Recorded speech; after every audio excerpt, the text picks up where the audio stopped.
يا اخي بالله عليك بالله عليك، وانت بتتفرج على الماتش ده مش كنت حاسس ان انت جواك مشاعر كتير متلخبطه كده، وحاسس ان انت متلخبط وعايز شويه تشكر في اللعيبه وشو عايز تشتمهم وشو عايز تشكر في كابتن حسام حسن وشو عايز تقول له ايه اللي انت بتعمله ده يا ابويا؟ مش كنت عايز كده؟ بالله عليكم قولوا لي كده، مش انا لوحدي، ان الماتش ده يا جماعه في سلبيات حلو، في سلبيات زفت قوي حلوه، في سلبيات زفت قوي وفي ايجابيات حلوه قوي.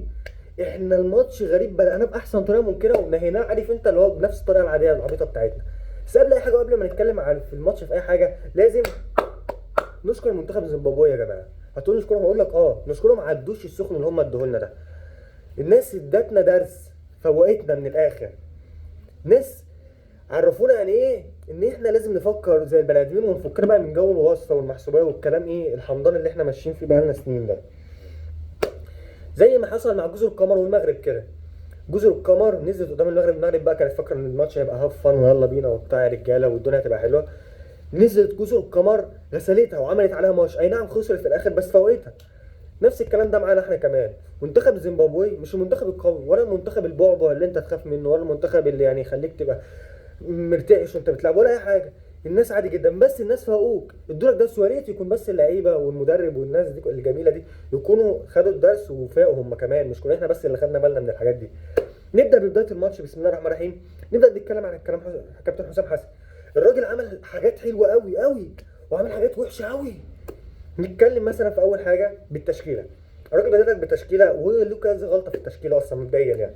الراجل بدأ لك باول حاجه بالشناوي. اديك شفت الشناوي يا جماعه؟ شفتوا الشناوي؟ خلاص انا مش هنتكلم. الراجل الكره بتجيله بدل ما يمسكها كده ويقعد، لا بيروح عامل كده وتروح متزحلقه منه طالعه بتبقى سخنه، يقول يح تلسع وتروح طالعه بره وخلاص. فاحنا خلاص شفنا ان الشناوي ما ينفعش، خلاص لازم شوبير يا جماعه يا اما احمد الشناوي، لان محمد الشناوي يا جماعه لا بجد الموضوع صعب، الموضوع صعب. نطلع بقى يا معلم على الاثنين سنتر باكات. الراجل دايما متعود دايما بيلعب بمين؟ بياسر ابراهيم ورامي ربيعه. جالك الماتش ده لعب لك بياسر ابراهيم وحسام عبد المجيد. اظن واضح جدا انك شفت ان حسام عبد المجيد بان ان الراجل مش واقف على رجليه، وبان ان هو متوتر وخايف، والراجل مش جاهز من الاخر. الراجل بان ان هو لسه نفسيا مش جاهز. لازم انت بعد كده تلعب برامي ربيعه وتدي لحسام عبد المجيد واحده واحده عشان الراجل يبقى ينطلق، لان دي لسه اول بطوله افريقيا ليه، والراجل لسه في بداياته يعني. اول حاجه لعب باليمين على محمد هاني. محمد هاني كان له غلطات بس خفيفه يعني اللي كان بيعمله في الهجوم، وكان راجل له كذا حركه فهنعديه. محمد حمدي اديك شفت محمد حمدي في الدفاع ملط. انا هنيك بقى عن الاسيست اللي عمله وان هو رفع الكره حلو وبتاع وكذا كره عملها حلو. الراجل في الدفاع ملط، هو والانيميا احمد فتوح. محمد فتوح برضو شكله بينزل الملعب بيضحك، تحس العيال الافارقه كانوا بيخافوا يدخلوا عليه احسن يكسروه، تحس ان في حاجه غريبه.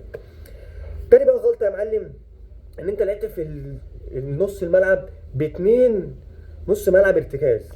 ليه يا معلم؟ دي زيمبابوي يا كابتن حسام، زيمبابوي يا حسام حسن، في ايه يا جماعه؟ زيمبابوي ولا مازيمبي ولا ايا كانت مين؟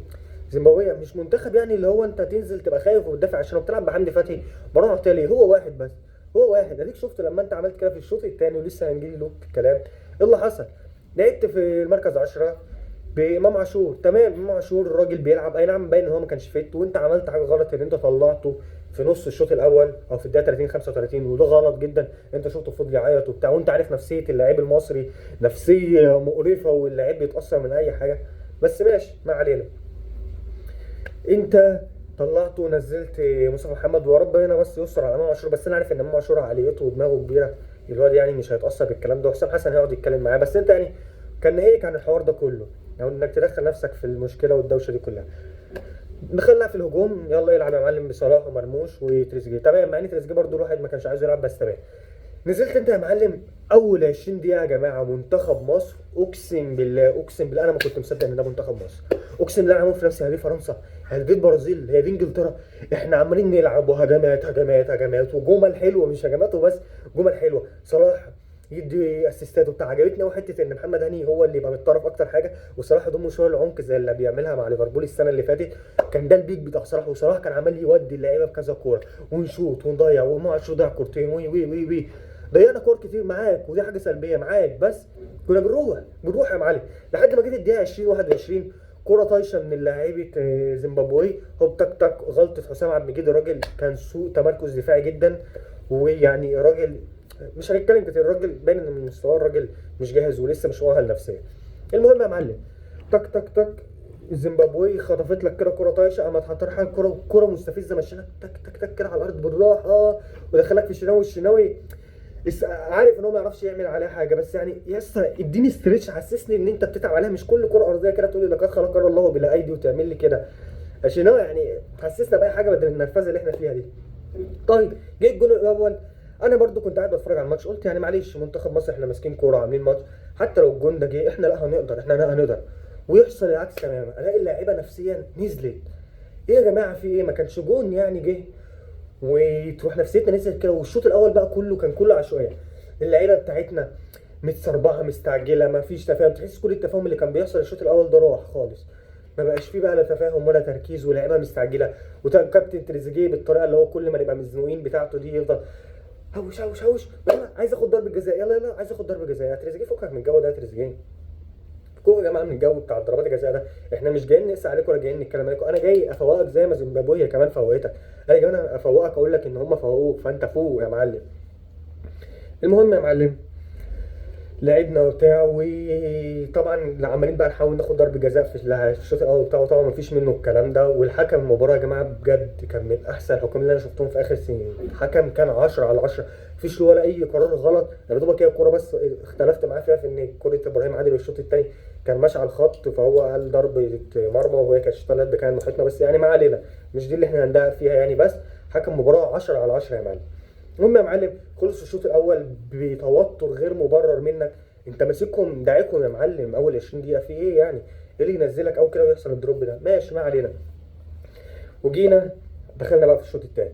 الشوط الثاني مش كابتن حسام يبدا بقى يصلح الغلطات اللي عملها في الدفاع او في نص الملعب وكده، لا الراجل سابها شويه برضه. احنا زي ما احنا نفس الاداء بتاعنا، اداء باهت كده، اللي هو تحس ان هي مش مركزه. عمر مرموش عمال يحاول ويشوط كوره وبتاع، بنروح، بس برضه انت فاهم مش ايجابيين على المرمى قوي او مش شرسين على المرمى قوي.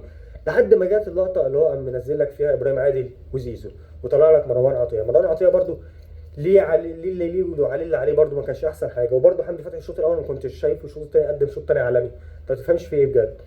المهم دخلنا الشوط الثاني يا معلم ونزل زيزو، واتفرج بقى، اتفرج بجد. يعني انا مش متخيل ازاي لو كان زيزو وامام عاشور مع بعض في الماتش كان الماتش ده هيبقى عامل ازاي. تخيل انت بقى امام عاشور في الناحيه الشمال مع ابراهيم عادل الاتنين مع بعض، وزيزو مع صلاح وهاني على الناحيه اليمين، يا نهار ابيض. انت شفت زيزو بس لوحده عمل ايه، وشفت امام عاشور الشوط الاول لوحده كان بيعمل ايه برضه. فانت اتفرج بقى الاثنين دول عملوا لك ايه يا معلم بقى، يا نهار ابيض يا جدعان. المهم زيزو نزل، وشفت انت بقى، شفت الفرق.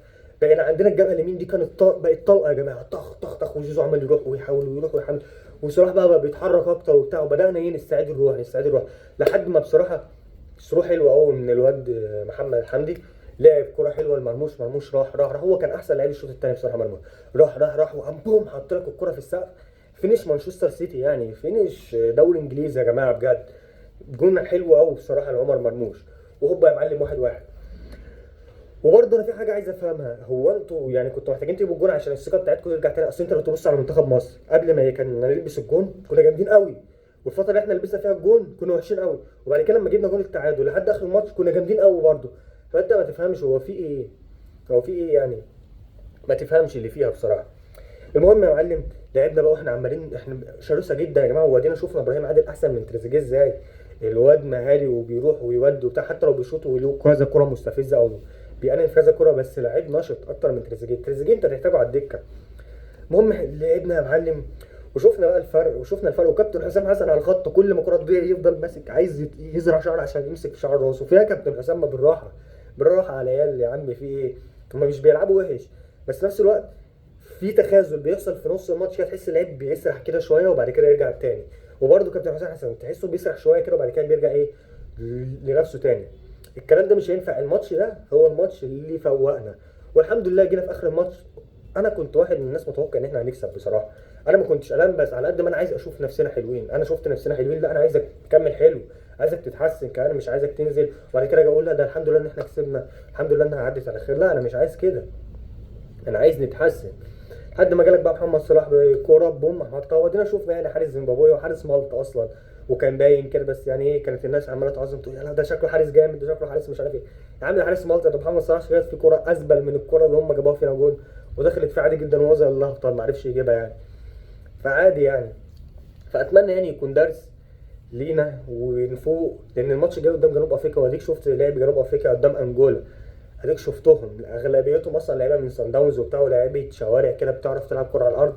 فتفهم الماتش الجاي ده اقول لك العب يا عم بحمدي فتحي ومروان عطيه في نص الملعب، ما اختلفش معاك فيه، لان انت عندك لعيبه محتاج ان انت تقفل عليهم كتير. انما حاجه زي دي ما كانش ينفع قدام زيمبابوي، وزي برضو في انجولا ما تنفعش ان انت تدافع قدام انجولا، لازم تهاجم. بس دي بدايه، هي بدايه تخليك تحس ان انت لو ركزت هتعمل حاجه، وتخليك تحس ان انت لو ما ركزتش وما استفدتش من اخطائك مش هتعمل حاجه. ادينا مشينا واحده واحده ودينا حلو، ويعني طالب بس لعيبه المنتخب عايزكم تنشفوا شويه، بس عايزكم تنشفوا علشان يعني الشعار كل ما لعيبه زيمبابوي اللعيب يجري عليك ماسكه من عقله وتاخده لي توقعه وتاخد انذار، يا اما اللعيب يروح مديك بالكتف عليك طرت في داهيه، يبقى بينكم صراع على الكوره وبتاع، الاقي اللعيب عمل لك كده عليك رحت في داهيه خالص. في ايه وحسام عبد المجيد يا اسطى؟ انت جسمك يا اسطى عامل، انت مش شايف جسمك عامل ازاي؟ ركز شويه، ده انت لعيب بيعملك كده بلاقيك حاسس النجيله في ايه؟ اركن على الدكه بجد، ورامي ربيعه يلعب مكانك او اي حد تاني لحد ما تاخد الثقه شويه. ويا ريت الشناوي ما يلعبش، عشان لو لعب بالمستوى ده قدام بقى فريق زي جنوب افريقيا بيهاجم عليك وهيلعب عليك وهيروح عليك بكذا كرة، ما هنروح في ده يا جماعه. وبس كده يعني، اتمنى الغلطات دي نتعلم منها. وصلاح اللي هيقول لي صلاح لعب ماتش وحش هسمعه ربع مشاكل، صلاح كان جامد، صلاح لعب ماتش حلو، والكره اللي كانت بتجيله الراجل كان بيعمل عليه وكان بيحاول يعمل اللي عليه، ونفس الاسيستات اللي كان بيعملها مع ليفربول هي اللي كان بيعملها، بس الفرق ان دي لعيبه ليفربول ودي لعيبه منتخب مصر. مصطفى محمد ادينا شفنا برضو ان لعيب زيه مهما كان بيضيع، هنحتاج لعيب زيه لان هو مهم، اضافته مهمه في الفريق. فاهمني ازاي؟ اضافته مهمه، ان هو يبقى موجود معاك اضافته مهمه. الراجل بيدخل مع اللعيبه الاجسام دي بيراس ويعمل اي نوش، هو بياخد لك معاه لاعبين ثلاثه وخلاص. وبرده شفنا مرموش وحركيه مرموش كان عالمي بصراحه.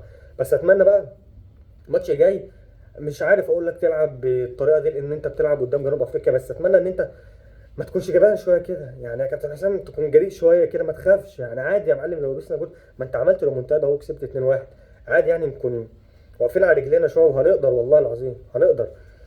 ويا رب بس تكون بدايه كده وتكون حاجه نتعلم منها، وان شاء الله اللي جاي خير يعني. وبس كده، دي كانت حلقتنا النهارده. لو عجبك الحلقه تنساش اللايك والاشتراك في القناه. السلام عليكم.